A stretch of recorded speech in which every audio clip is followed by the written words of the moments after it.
বুকে ফাটেও ধরাতে না পারে, সেরকম একটা বন্ধুত্ব হয়ে কাজ করবো, হাতে হাত পাশে রেখে কাজ থাকবো, করবো, পাশে ইনশাআল্লাহ। থেকে আমি সবসময় আমরা কাজ করতে পারি।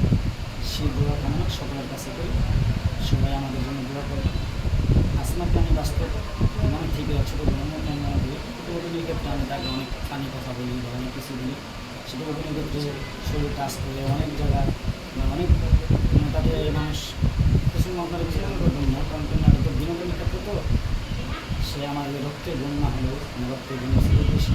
আমি মনে করি সে আমার একটা আত্মা, আমার মনে আছে দুজন আরও, তারপরে আমার আসমাকে আমি শুধু ধন্যবাদ মনে করি।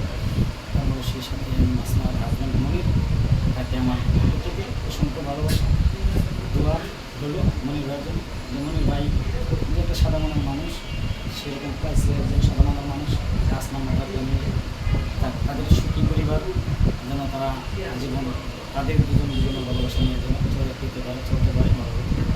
সবাই তাদের জন্য দোয়া করবো, আমিও দোয়া করি আসমান যেন।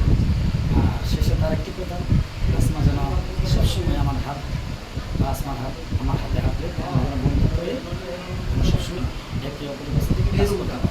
সবাই দোয়া আসমার কাছে। থ্যাংক ইউ জামাল ভাই, আপনি অনেক সুন্দর কথা বলেছেন। কারণ ভালো মানুষ পাওয়াটা খুবই টান। দোয়া করবেন আমিও যাতে এইভাবে ভালো বন্ধু হয়ে বড় ছোট বোন হয়ে আপনার পাশে থাকতে পারি বা ভালো ভালো কাজ করতে পারি, আপনার থেকে শিখতে পারি অনেক কিছু, এটাই প্রত্যাশা। আর আমার হাজব্যান্ড